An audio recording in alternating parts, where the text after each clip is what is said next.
Welcome into 305 guys on the 5 Reasons YouTube channel. Make sure you hit like, subscribe, turn the notifications on. I'm Ethan Skolnick. You can follow me at Ethan J. Skolnick on the 5 Reasons Sports.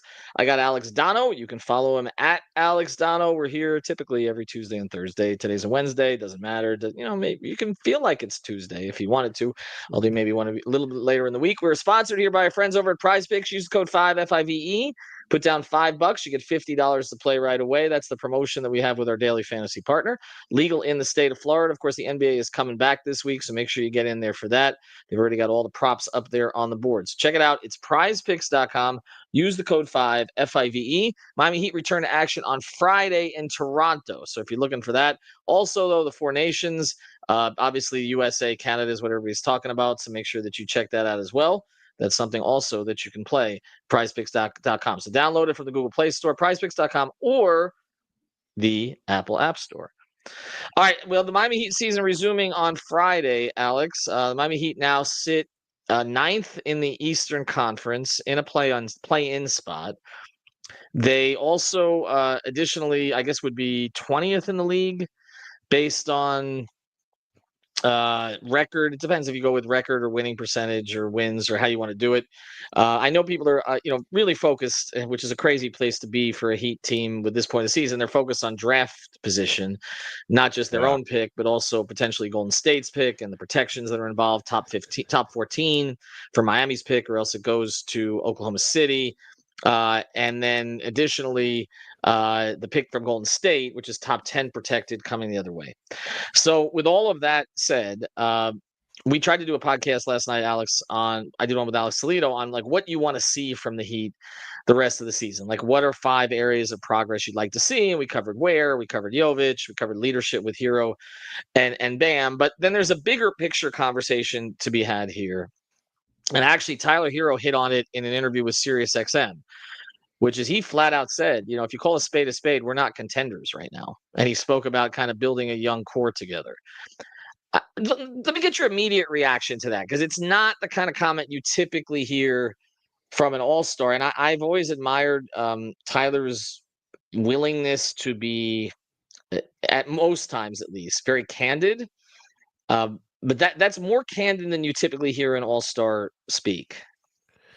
I appreciated it. If I'm being honest, that was my first reaction. Now, I don't know if people within the Heat organization appreciated that honesty the way that I did, but don't pee on my leg and tell me it's raining. Like, be honest with me. I mean, nobody who watches the games and keeps up with the NBA thinks that the Miami Heat are a true contender right now. And I guess the other way to look at it was, if you want to criticize Tyler for what he said, someone could come at him and say, well, you're a professional athlete. You should always feel like your team is a contender. I don't think that makes him saying that and being honest about it, in my eyes, doesn't make him any less competitive, doesn't take anything away from his desire to win and improve. I just think he understands. And like, Tyler hasn't won a championship, no, but he has been to 2 NBA finals. So he knows what it takes to get to the highest levels and to be, playing for an NBA championship and being a couple wins away from one in the bubble and everything else.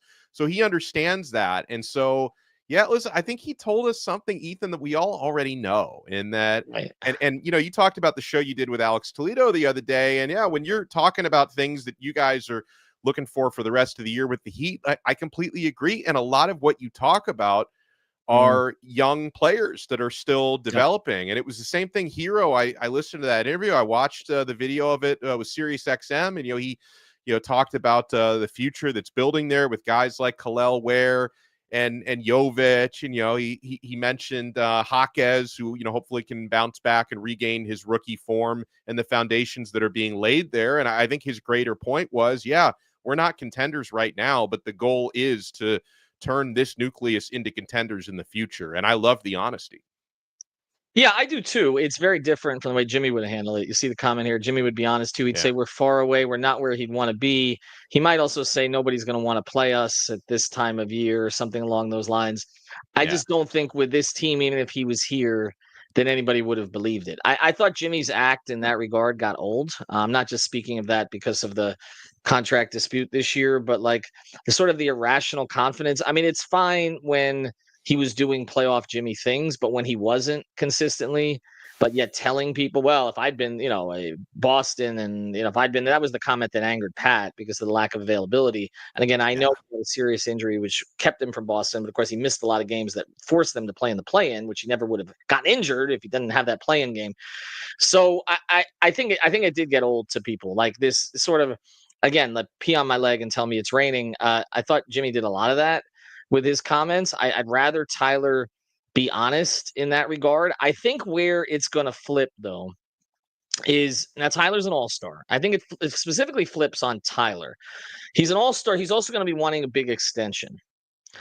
And I think there is a little bit of a disconnect when you're one of the leaders on the team and you're an all-star and you're going to be asking for a ton of money, but you're also saying that the team as currently composed is not a contender. It's kind of like, well, why am I going to pay a lot of money for a team's not currently a contender? Now, I guess the argument for would be by then he and some of these other, he'll develop even more, and some of these other young players, if they're still here, whether Ware, Jovic, Hawkes, Larson, any of them, are going to become something more together. And so there will be in a position where it makes sense to pay someone an extension who is one of the leading scorers of that kind of team.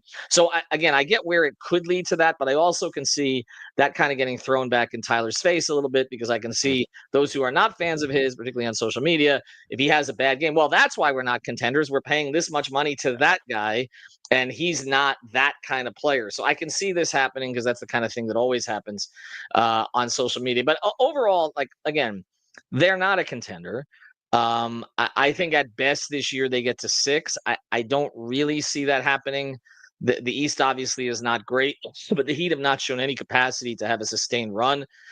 Maybe getting Wiggins and Mitchell, Kyle Anderson more acclimated with the team will help somewhat. I do remember the one thing I want to bring up about early results on trades, and this team is not as good as that one, but I do remember in the bubble year when they made the trade initially for Crowder, Iguodala, and Solomon Hill, they actually struggled off the bat. Like that was part of their slip. They'd been like the 3rd team in the East. They slipped down to 5 pre-COVID. Some of that was on the West Coast trip. There were a bunch of things that went into it, but it took them a little bit of time to come together. And so I always give a little bit of patience on these situations, because you just don't know how it's going to play out.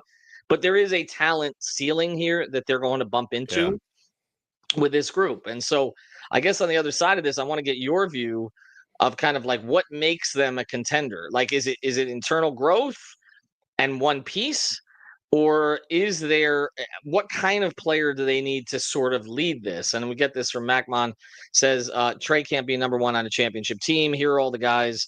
And I'll just go to this comment. Here are all the guys that can't be number 1s on a championship team: Morant, KD, Fox. There's only about 7 or 8 players in the league who can be, and historically that's the case. Yeah. Right. So I want to get with you on how you need to build this thing kind of going forward. Before we do, though, I want to mention All Pro Construction Builders. You can find them at allproconstructionbuilders.com. It's not hurricane season yet. That's the reason to get involved in this now. They specialize in impact windows and door installations for residential and commercial properties. All Pro Construction Builders, a state-certified licensed and insured general contractor. They service Miami-Dade, Monroe, and Broward counties. They use top-quality products that are locally made, family-owned and operated. Reach out to our guy, Danny. He'll give you a free estimate and help you protect your home in less than 8 weeks. And here's the thing. Danny at 305-484-4429, 305-484-4429. If you mention 5 reasons, 305 guys, 5 on the floor, you get a 5% discount. So get your entire order 5% discounted, again, from their already competitive and affordable pricing. So check them out, allproconstructionbuilders.com. How good a player do they need to be able to lead this, to make them a contender? Oh, man. It's a great question, because I think there's a good defensive foundation, especially, assuming a guy like Wiggins can continue to grow into this project. I think there's a good defensive foundation. Bam and Ware is going to continue to get better and grow in that aspect. I just think they need a proven all-star caliber scorer, someone to pair with Herro. And all of this is assuming certain players that I talk about who are on the team now are still on the team. So I just have to kind of play the hypothetical there. But if I like Tyler as a developing piece on this team, he needs like a true, number 1 guy to pair with. So I mean, I think they need like a perennial all-star caliber guy, Ethan. And I know that we got the comment, naming all the players who aren't good enough to be, lead a team to the NBA Finals or a championship on their own. That I think the Heat don't necessarily need that, but I do think they need more scoring. And I think the scoring totals this year are evident to that. What do you think? I think so too. I mean, I think this is a different kind of team that they're building now, right? So this is a bigger team than they had before. So the needs Yeah. are different. And the question is, okay, who are you going to insert in the starting lineup? Well, you're not necessarily looking for an elite big if you think Ware can pair with Bam and give them an elite front court. You don't necessarily need a three-level scorer if Tyler's going to provide efficient scoring. What they do need, I think, is a number one who can get to the line Yeah. consistently. Get to the line. That's the Yeah. big thing in the playoffs, and that's what Jimmy provided at his best because he was able to slow the game down, and that changed a lot of games for them.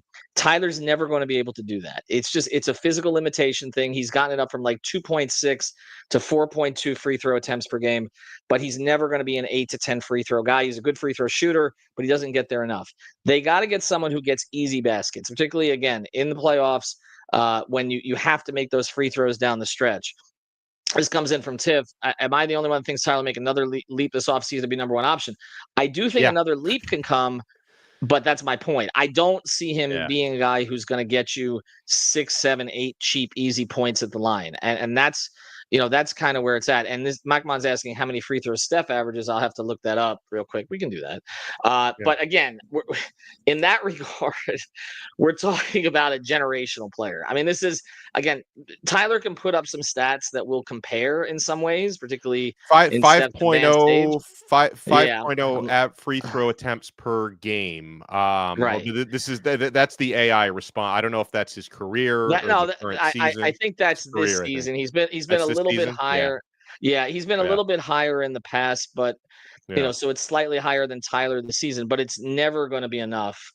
To really elevate there. I just don't think so. And I know Steph, again, is not built, that big and all the rest of this, but also the way you have to guard him leads to some additional fouls that I don't think Tyler's necessarily going to get. I hope I'm wrong about that. I think they need, honestly, I think it comes in the form of either a physical wing or a physical point guard. I think if they're able to come up with either of those two things, because if you're committing to the Bam and Ware thing, I think that's where they've got to get it from. But again, I don't know when they're going to find that player. I mean, De'Aaron Fox would have been interesting for them in that regard, but then you're paying the max. You're kind of maxed out with this group. He fit from an age perspective. San Antonio had a better situation for him and a better offer at that time. So I don't really know where it's going to come from. I know the name that may get mentioned a little bit here is Ja Morant, because now there's these rumors about how Memphis is kind of moving the offense away from him. It felt a lot like a Jimmy situation in Miami because of availability concerns and all the rest of that. Maybe that's a player that the Heat can kind of target in a trade. But I think it has to be someone who can get to the line. And I also think it has to be someone who can play both ways, because Jimmy was capable of that at his best. And it's never going to be Tyler's strength either. So it has to be someone who's a two-way player. How long do you think, and we'll close it here, how long do you think the process takes? The process, what, for in years for Tyler, or the No, process to get this Heat to get this team to a championship level, based on their track record, historically, but also recently. I mean, based on their track record historically, if you make one seismic move, you can turn this thing on a dime. You can turn it a lot faster than one of Mickey Arrison's cruise ships, that's for sure. So, no, I mean, based on recent history, this has been a very big cruise ship to turn because obviously we've not gotten the immediate results we would like. But I mean, you think about how, and obviously they were on like an upward trajectory before they made the Shaquille O'Neal trade, but that took them from like 30 to 60 pretty quick, right? They were, Dwayne had just had a tremendous season, but not a great team season right before, the big three came together. But that was, that they went from like 20 to 60 right away, foot on the pedal. So the thing is, the league has changed though, Ethan. I don't see a seismic move out there to be made this summer. So I'm going to say it's going to take a few more years. Like I know we've seen it over, historically that Pat Riley has been able to make those key moves and turn things around pretty quickly. I mean, he kind of did that when he acquired Jimmy. I know they didn't win a championship, but they got close a couple of times. But yeah, I think the emphasis has changed as I'm kind of thinking out loud here. I think the emphasis with drafting well and building this young core, I think it's going to be 2 or 3 more years if things go correctly before we see them really contending again. And to that point, one of these draft picks has to pop into another star. Like it's not enough for Jovic or Ware to become nice complementary pieces. Like for this to happen without the addition of a big trade piece, somebody's got to become a star. And I do think, although Tyler and Bam, certainly there can be growth there. I'm not saying that you can't get better, particularly in their program. But I don't think there's superstar in either of their futures. Not lead a team by himself, carry him there. I don't see it. Is it for Ware? I don't know. The raw talent is there. The work ethic seems to be much better than expected. But again, you're talking about a 15th overall pick. It's still, I mean, Giannis was that, I know, but again, it's a 1 in a 20-year shot, So I think that's difficult. This comes in from Macron. Ware and Nico have to get close to their ceiling offensively for them to contend with Tyler. Yeah. Marcus says Trey is an offensive engine, something the Heat desperately needs. I think when it comes to Trey, who I know that the Heat are not huge fans of, and I know the fans. Neither am I, by the way. I mean, I like watching him play. I enjoy watching Trey play the game of basketball, but I've never looked and said like that's the missing piece here. Yeah, I'm with you, and I don't think they do either. But I think a player like that becomes more attractive if this core develops, and then it becomes okay if we can afford this one more piece.